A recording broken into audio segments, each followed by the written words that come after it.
기원전 2000년대에 쓰인 아카드 하비루는 강도 때 쫓겨난 사람들, 무법자, 달아난 노예들을 의미하는 경멸적인 뜻을 함축하고 있는 사회적 보통 명사였는데, 이집트는 시리아 팔레스티나의 작고 보잘것없는 무리, 즉 하비르를 사수다 이렇게 불렀습니다. 이스라엘 민족을 히브리인이다 이렇게 말하죠. 근데 히브리인이라는 이 말의 히브리어는 이불이라는 뜻이에요. 그리고 이 이불이라는 말의 어원은 하비루에서 나왔다고 볼 수 있는데, 그러므로 히브리는 사회적 보통 명사가 부족과 민족의 이름이 된 거다라는 거예요. 신명기 26장 5절에서 8절 말씀에 이렇게 기록되어 있습니다. 당신들은 주 당신들의 하나님 앞에서 다음과 같이 아뢰십시오. 내 조상은 떠돌아다니면서 사는 아람 사람으로서 몇 안 되는 사람을 거느리고 이집트로 내려가서 거기에서 몸부쳐 살면서 거기에서 번성하여 크고 강대한 민족이 되었습니다. 그러자 이집트 사람이 우리를 학대하며 괴롭게 하며 우리에게 강제 노동을 시켰습니다.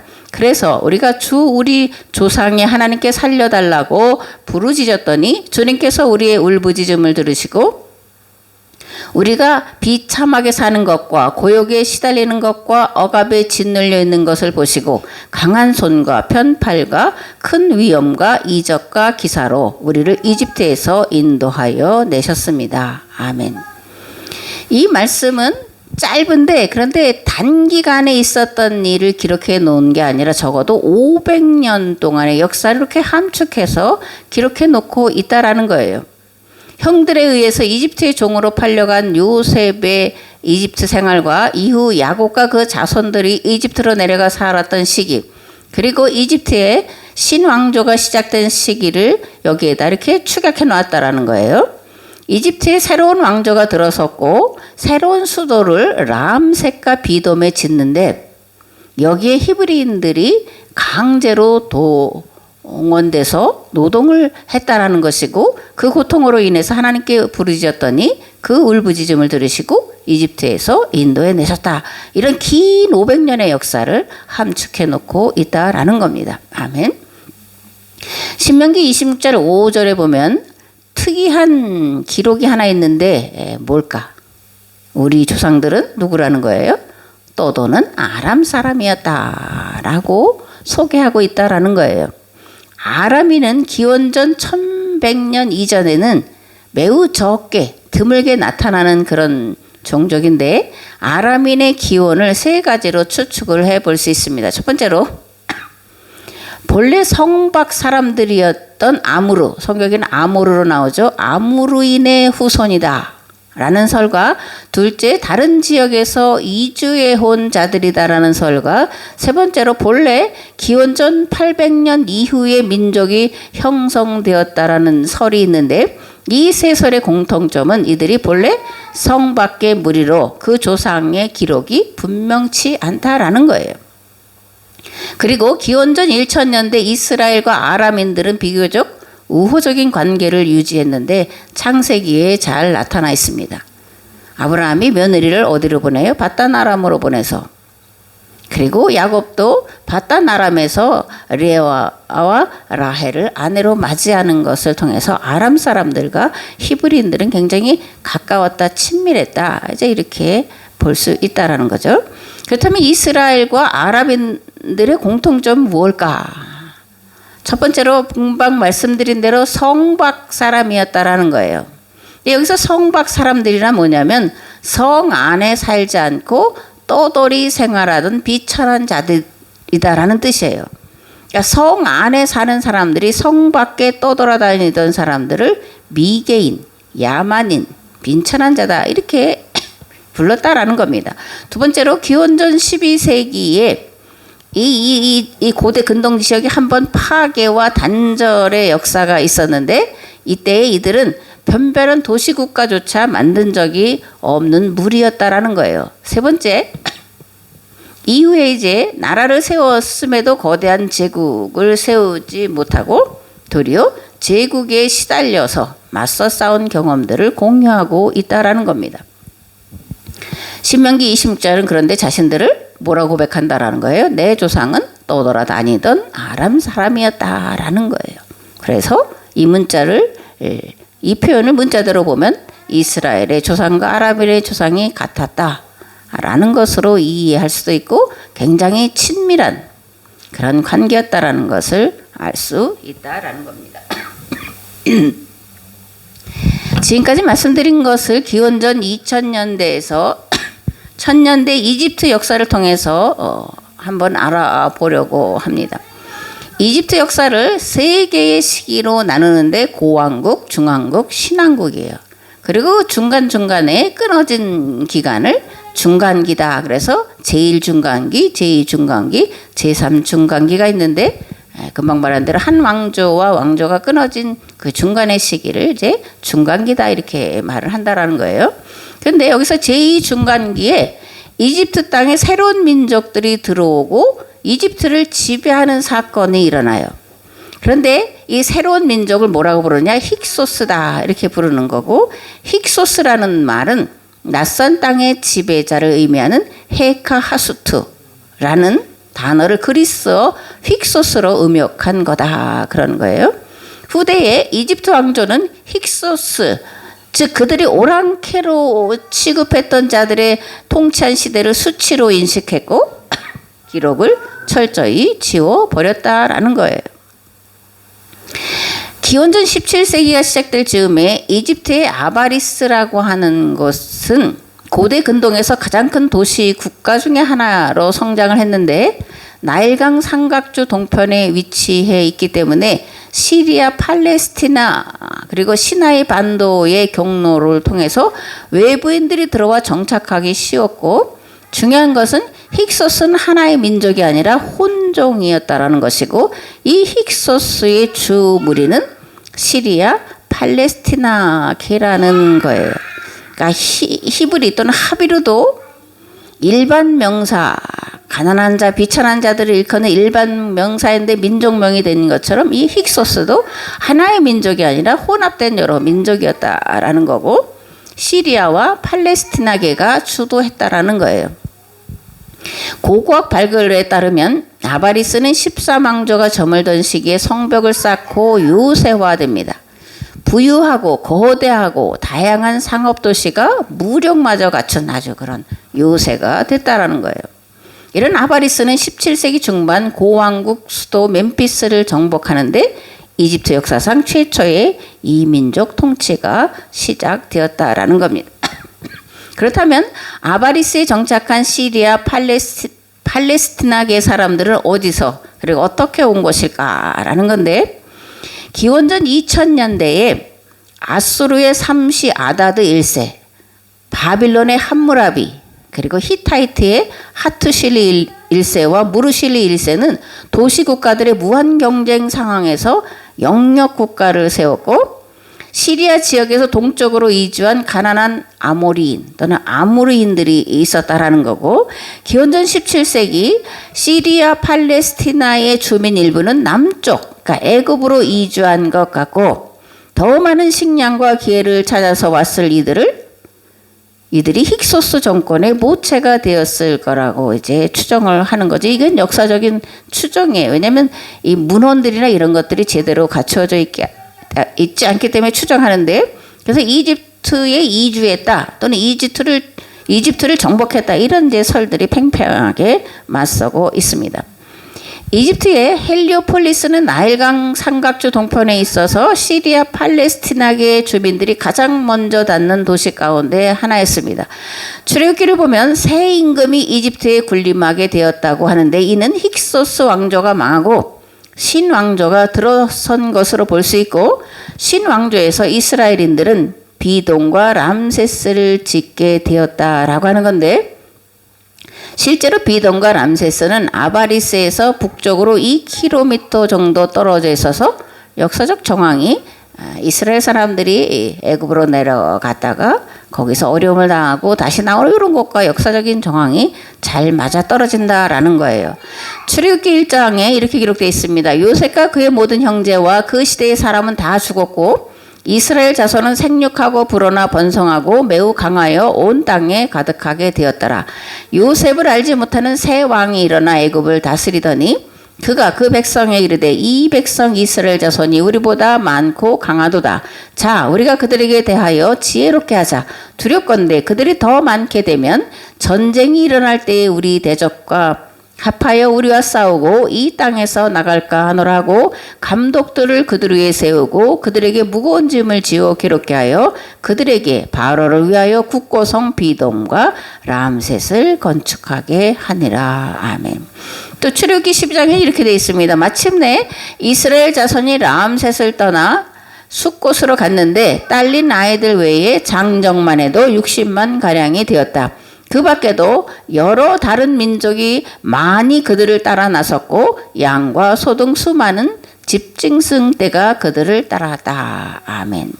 그러니까 애굽으로 내려간 힉소스 또는 하비르들이 어떤 한 종족만을 말하는 것이 아니라 다양한 종족, 여러 민족을 말한다라는 것이고 그들이 애굽에서 나올 때에도 이스라엘 사람들만 나온 게 아니라 여러 많은 종족들이 섞여서 나왔다라는 거예요.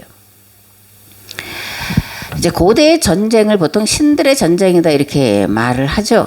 그러면 왜 전쟁을 신들의 전쟁이라고 여겼을까라는 건데 그들이 가진 신관 때문에 그렇습니다. 수메르와 아카드인들은 큰 신과 작은 신이 있다고 생각을 했어요. 그래서 도시와 신전을 가진 신은 큰 신, 그렇지 못한 신은 작은 신으로 생각했다라는 겁니다. 이런 신들의 이름을 들어보셨는지 모르겠는데 엔릴, 엔키, 이시타르 뭐 이런 이제 신들이 그 당시에 큰 신으로 섬김을 받았는데 이 신들은 신화에서 주인공을 맡거나 제사의 문헌에서 제물을 받는 신이고 승리와 치유를 주는 신으로 이들이 섬겼다라는 거예요. 반면에 작은 신들은 전령, 문지기 등 보조적 역할을 맡거나 아예 성 밖을 배회하는 불길한 신으로 여겼다라는 거예요. 이걸 머리에 두고 이제 이런 질문을 제가 한번 드릴 텐데 생각을 해보세요. 출애굽 사건을 왜 이집트 역사에서 찾을 수가 없을까? 그렇게 엄청난 사건이었다면 역사의 기록이 있을 텐데 왜 역사의 기록이 없을까? 만들어낸 얘기냐? 이제 그렇게 생각을 할 수 있는데 금방 말씀드린 대로 이 힉소스라고 하는 이방족들이 들어와서 애굽을 통치한 시대를 이집트인들이 수치로 여겨서 그 역사를 지워버렸기 때문이다라는 거예요. 그리고 신관에서도 이제 볼 수 있다라는 건데 고대 근동인들은 히브리인들의 여호와를 작은 신으로 이해했을 거다라는 겁니다. 그런데 하비루의 신, 작은 신, 보잘것없는 신, 불행을 가져다 오는 불길한 신에 불과하다고 여겼던 여호와가 이집트의 파라오를 이기고 백성을 탈출시켰다고 하는 서사는 이게 놀랍다라기보다는 그들에게는 황당했을 것이고 이게 받아들이기가 어려웠다라는 거예요. 그래서 이집트 탈출 사건이라고 하는 거대한 서사는 역사에서 확실한 흔적을 찾아볼 수 없도록 지워버렸다. 아예 기록하지 않았다. 그런 얘기라는 겁니다. 제가 하비루 또는 힉소스에 대해서 역사를 바탕으로 길게 말씀드린 건 오늘 함께 나눌 말씀 가운데 예수님께서 가나안 여인을 향해서 나는 이스라엘 집에 잃어버린 양 외에는 다른 데로 보내심을 받지 않았다라고 하신 말씀에 대해서 함께 생각을 해보고자 하는 의미에서 길게 말씀을 드렸습니다. 마태복음 15장 21절에서 39절 말씀을 봉독하겠습니다. 예수께서 거기서 나가사 두로와 시돈 지방으로 들어가시니 가나안 여자 하나가 그 지경에서 나와서 소리질러 이르되 주 다윗의 자손이여 나를 불쌍히 여기소서 내 딸이 흉악하게 귀신 들렸나이다 하되 예수는 한 말씀도 대답하지 아니하시니 제자들이 와서 청하여 말하되 그 여자가 우리 뒤에서 소리를 지르오니 그를 보내소서. 예수님께서 대답하여 이르시되 나는 이스라엘 집에 잃어버린 양 외에는 다른 데로 보내심을 받지 아니하였노라 하시니 여자가 와서 예수께 절하며 이르되 주여 저를 도우소서. 대답하여 이르시되 자녀의 떡을 취하여 개들에게 던짐이 마땅하지 아니하니라. 여자가 이르되 주여 올소이다마는 개들도 제 주인의 상에서 떨어지는 부스러기를 먹나이다 하니 예수님께서 대답하여 이르시되 여자여 네 믿음이 크도다 네 소원대로 되리라 하시니 그때로부터 그의 딸이 나으니라.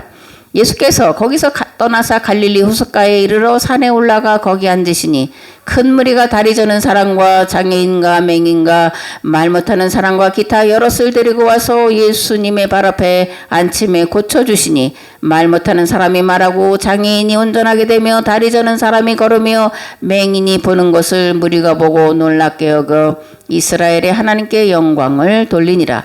예수님께서 제자들을 불러 이르시되 내가 무리를 불쌍히 여기노라. 그들이 나와 함께 있은지 이미 사흘임에 먹을 것이 없도다. 길에서 기진할까 하여 굶겨 보내지 못하겠노라.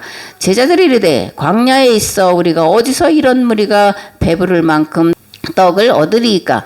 예수님께서 이르시되 너희에게 떡이 몇 개나 있느냐. 이르되 7개와 작은 생선 2마리가 있나이다 하거늘 예수님께서 무리에게 명하사 땅에 앉게 하시고 떡 7개와 그 생선을 가지사 축사하시고 떼어 제자들에게 주시니 제자들이 무리에게 주매 다 배불리 먹고 남은 조각을 7 광주리에 차게 거두었으며 먹은 자는 여자와 어린이 외에 4,000명이었더라. 예수님께서 무리를 흩어보내시고 배에 오르사 마가단 지경으로 가시니라. 아멘.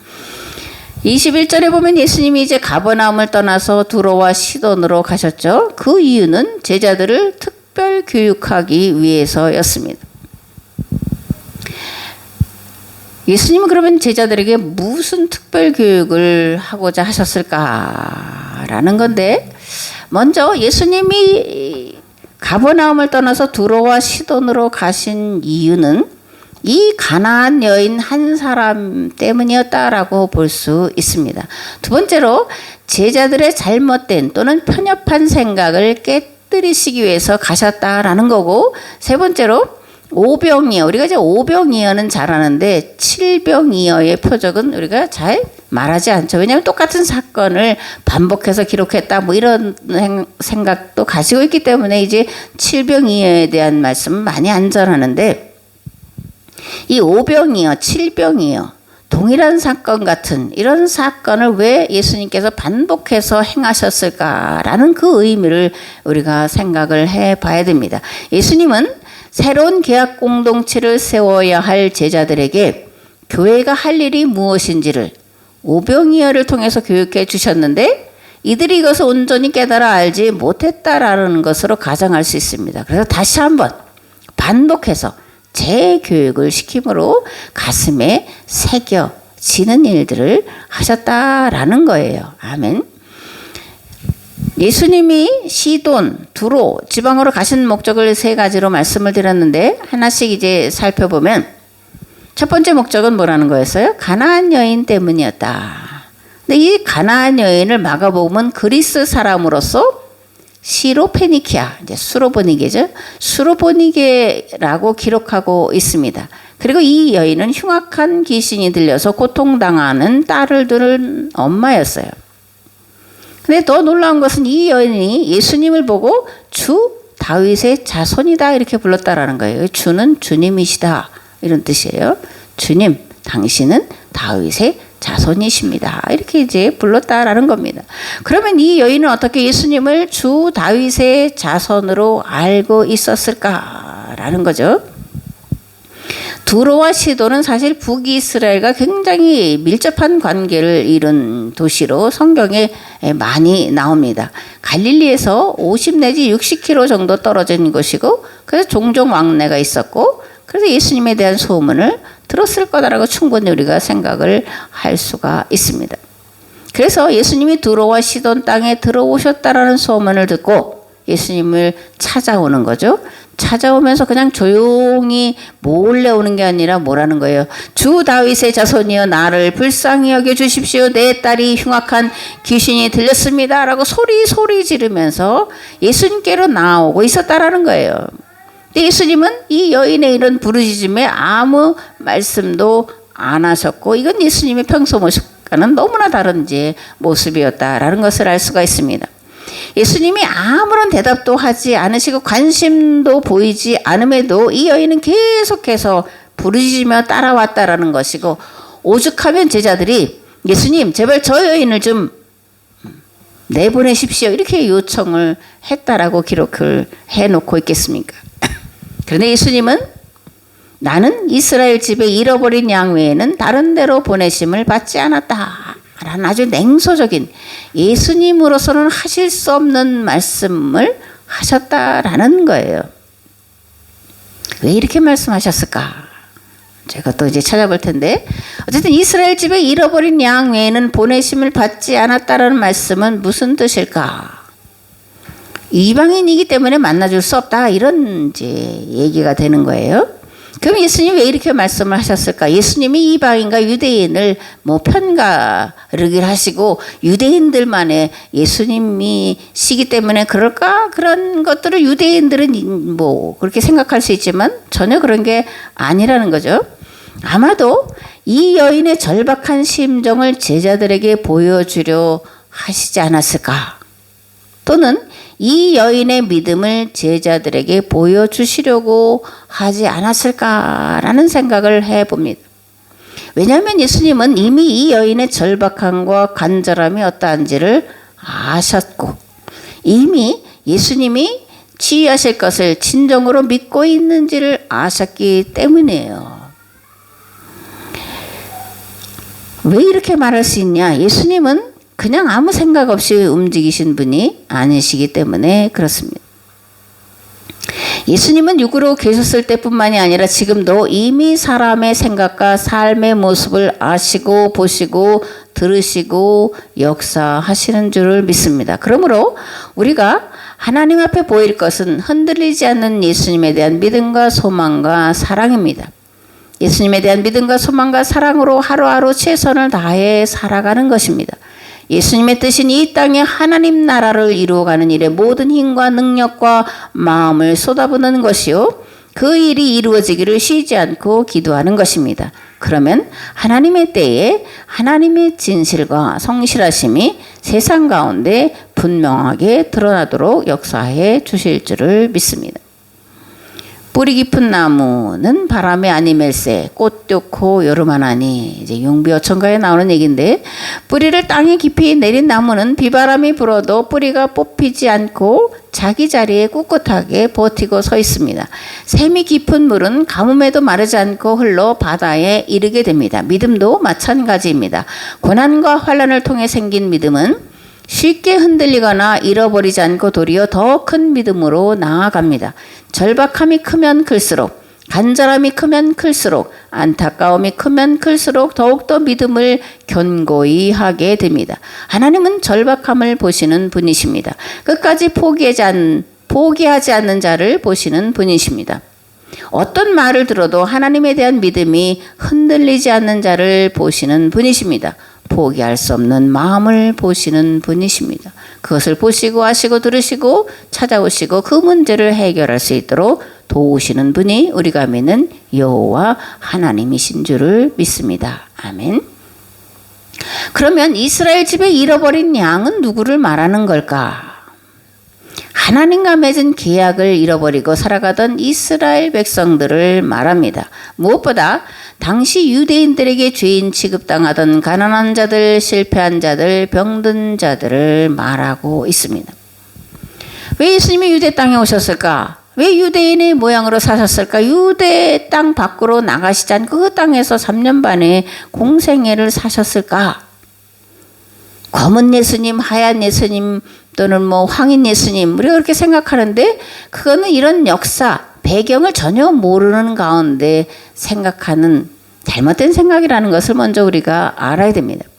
예수님이 유대 땅에 오실 수밖에 없었다라는 거예요. 유대인의 모습으로 오실 수밖에 없었다라는 겁니다. 왜냐하면 하나님께서 세상을 구원하시려고 처음으로 이스라엘과 계약을 맺으셨기 때문에 유대 땅에 유대인의 모습으로 오실 수밖에 없었다라는 거예요. 그런데 이스라엘과 맺은 이 계약이 파기될 지경에 이르렀다라는 겁니다. 신학과 교리에 매몰되어 마땅히 돌아봐야 할 가난한 이웃을 죄인 취급하며 차별하면서 정작 하나님을 대적하고 하나님의 법을 어기고 있었던 것이 이들의 모습이었다라는 겁니다. 이러한 일들로 인해 하나님과 맺은 계약이 파기하게 이르렀고 하나님은 이스라엘로 하여금 계약법을 기억하고 돌이킬 수 있는 마지막 기회를 주시고자 사람의 모양으로 유대인의 모습으로 유대 땅에 오셨다라는 겁니다. 아멘. 26절에서 예수님 왜 자녀의 떡을 취하여 개들에게 던짐이 마땅치 아니하다라고 말씀하셨을까라는 건데, 성경에서 개는 퀴온으로 야생개, 들개, 똥개를 말해요. 그리고 유대인들은 이 퀴온으로 이단자, 이방인, 모든 악한 것을 상징하는 모욕적인 의미로 사용을 했다라는 거예요. 그런데 본문에서 예수님 말씀하신 개는 헬라어 퀴나리온으로 애완용개 또는 강아지를 의미하는 그런 단어를 쓰셨다. 그러니까 통상 유대인들이 사용하던 경멸적인 의미는 아니었다라는 거예요. 예수님은 당시 유대인들뿐만 아니라 제자들조차도 이방인은 하나님께 선택된 민족이 아니요, 그러므로 구원의 대상이 아니라고 생각하는 그 생각이 얼마나 잘못된 것인지를 만천하에 드러내 보이시고자 이런 단어를 사용하셨다라는 겁니다. 정리하면 유대인들은 자신들만 하나님의 자녀라고 생각을 했습니다. 하나님이 자신들만 특별히 사랑하셔서 선택하셨다가는 선민사상으로 똘똘 뭉쳐 있었고, 그렇기에 이방인들을 개라고 여겼고, 그렇기에 구원과 아무 상관이 없다고 생각을 했습니다. 심각한 문제는 제자들도 이렇게 이방인에 대해서 생각하고 있었다라는 거예요. 그래서 제자들의 잘못된 생각을 꾸짖고 그들의 잘못되고 편협한 생각을 바꾸고자 이 단어를 사용해서 말씀하셨다라는 겁니다. 아멘. 예수님이 자녀의 떡을 취하여 개들에게 던짐이 마땅하지 않다 이렇게 말씀하시자 이 여인이 어떻게 반응을 합니까? 주여, 옳습니다. 그렇지만 개들도 제 주인의 상에서 떨어지는 부스러기를 먹습니다. 여인은 예수님이 자녀의 떡을 취하여 개들에게 던짐이 마땅하지 않다라고 말씀하시자 그 말씀에 대해서 맞습니다. 나는 개 같은 존재입니다. 라고 하는 자신의 존재를 부정하는 그런 고백을 하고 있다라는 거예요. 그런데 거기에만 머무는 것이 아니라 예수님을 자신의 주인으로 고백을 하고 있다라는 겁니다. 비록 하나님의 자녀는 못 되지만 주인의 상에서 떨어지는 부스러기는 먹을 수 있는 강아지로라도 받아주실 것을 이 여인이 간청을 하고 있다라는 거예요. 예수님이 저의 주인이시라면 부스러기는 먹을 수 있지 않겠습니까? 저는 그 부스러기만으로도 만족합니다. 이런 고백을 이 여인이 하고 있다라는 겁니다. 자기 비움은 이런 모습이에요. 내가 하나님 앞에 어떤 존재고 어떤 자격이 있고 무엇을 했고 이런 게 아니라 나는 주인의 상에서 떨어지는 부스러기로라도 만족하고 감지덕지한 그런 아주 보잘것없는 하찮은 존재입니다라고 하나님 앞에 자기 존재를 고백하는 것이 큰 믿음이다라는 거예요. 그래서 예수님이 이 여자를 향해서 여자여 네 믿음이 크도다 이렇게 말씀을 하셨습니다. 그런데 이 말씀을 들은 제자들은 어떠했을까? 당황했고 황당했고 그렇게 생각을 했을 거예요. 어떻게 우리들에게 맨날 믿음이 작은 자여 믿음이 없는 자여 꾸짖기만 하시던 분이 저 이방 여인을 향해서 여자야 네 믿음이 크다 이렇게 말씀을 하실까? 아주 당황했을 텐데, 그 다음에 예수님이 믿음이 크다고 칭찬하신 부류는 어떤 부류였을까를 우리가 성경에서 찾아볼 수가 있습니다. 첫째로 이방인 백부장, 또 이방인이 수로보니게 여인, 회당장 야이로, 세리장 삭개오. 여기서 회당장 야이로만 빼고 이방인 백부장, 이 수로보니게 여인, 세리장 삭개오는 그 당시 유대인들이 죄인이라고 생각했던 자들이에요. 구원받을 수 없는 자라고 생각하고 차별하고 무시하고 상대하지 않던 자들이에요. 회당장 야이로는 어떤 사람이냐? 이런 차별받을 것을 알고도 예수님 앞에 나아간 자라는 거예요. 예수님이 이런 자들의 믿음을 크다라고 칭찬해 주셨음을 알 수가 있습니다. 예수님은 수로보니게 여인의 가장 낮아진 모습과 가장 낮아진 자세를 통해 제자들에게 예수님이 인정하시는 큰 믿음이 무엇인지를 분명하게 가르쳐 주셨습니다. 유대인만이 하나님이 아니라 누구든지 예수님 앞에 겸손히 무릎 꿇는 자, 자기의 존재를 예수님 앞에 부정하는 자의 하나님 되심을 분명하게 가르쳐 주셨습니다. 또한 예수님은 유대인만의 메시아가 아니라 누구든지 예수님을 구하고 찾고 두드리는 자들 온 세상의 메시아이심을 분명하게 깨달아 알도록 현장 교육을 시키셨다라는 겁니다. 하나님이 보시고 인정하시는 큰 믿음은 가장 겸손한 마음으로, 가장 낮아진 마음으로, 그리고 무엇보다 간절하고 절박한 마음으로 포기하지 않고 이루어 주실 것을 믿고 구하는 마음을, 그런 사람을 큰 믿음의 사람이다, 큰 믿음이다 이렇게 인정해 주시는 줄을 믿습니다. 아멘. 29절에 39절에 보면 예수님이 두로와 시돈을 떠나서 다시 갈릴리로 돌아오시죠. 왜 갈릴리를 떠났다가 다시 돌아오셨을까? 특별 교육을 시키시기 위해서 떠나셨는데 왜 다시 돌아오셨을까 이제 생각을 해보는 건데, 어쩌면 이 수르보니게 여인의 이야기를 들은 이들과 그 외에도 예수님의 치유 사역을 들은 이들이 이제 모여들었고, 그래서 예수님 그들을 데리고 다시 갈릴리 지역으로 돌아오셨다라는 건데, 현실적인 이유가 있습니다. 이 갈릴리 지역은 그 지형상 많은 사람이 앉을 수 있는 언덕이 있었고, 그래서 이제 오병이어 기적도 이 갈릴리 해변에서 예수님이 보이시잖아요. 그리고 바닷바람을 통해서 예수님이 큰 소리 치지 않아도 모든 사람이 들을 수 있는 지형이 되었기 때문에 다시 갈릴리 지역으로 돌아오셨다라는 거예요. 오병이어의 표적은 제자들을 교육하기 위해서 나타내신 것이었고 대상은 유대인들이었습니다. 유대인과 제자들이었습니다. 그런데 두로와 시돈 땅에서 다시 갈릴리로 돌아와서 보이신 칠병이어의 표적 또는 기적은 이방인을 대상으로 한 것이었습니다. 예수님은 유대인만의 메시아가 아니라 온 세상의 메시아이심을 제자들과 이방인들에게 현장 교육을 시키셨다라는 거예요. 더 중요한 것은 반복 교육인데, 물론 제자들이 오병이어를 통해서 분명하게 제자들이 그리고 교회가 할 일이 무엇인지를 가슴에 새기지 못했기 때문에 반복하는 것도 있지만, 교회 공동체가 마땅히 해야 할 일임을 다시 한번 각인시켜 주시기 위해서, 그러니까 재교육, 반복 교육은 굉장히 교육에서 중요한 거예요. 그래서 반복 교육, 재교육을 시키신 거다. 이렇게 이제 이 칠병이어의 기적을 이해할 수가 있습니다. 아멘. 교회는 개인 구원을 목적으로 세워진 것이 아닙니다. 교회는 세상 구원을 목적으로 세워진 구원 공동체예요. 경제 문제만 해결하는 것이 교회 공동체의 목적이 아니라 인간 삶을 고통스럽게 하고 괴롭게 하는 모든 것들에서 구원을 이루도록 하기 위해서 예수님께서 자신의 몸을 십자가에서 희생시키시고 이 땅에 세워진 가장 거룩한 기구고 제도라는 겁니다. 아멘. 세상에 있을 동안에 가난한 자는 항상 있어요. 그러나 교회 공동체 안에서는 가난한 자가 있어서는 안 된다는 것이 성경이 말씀하고 있는 것이고, 가난의 문제뿐만이 아니라 병들매 문제, 그리고 세상에 이렇게 어둡고 혼란하고 혼돈한 이 문제들, 그런 것들을 교회가 해결해야 된다는 것이 하나님의 뜻이에요. 그래서 교회와 성도는 자신에게 주신 재능과 능력을 가지고 교회 공동체의 균형 있는 삶을 위해서 하나님께 감사히 그리고 기꺼이 드려야 합니다.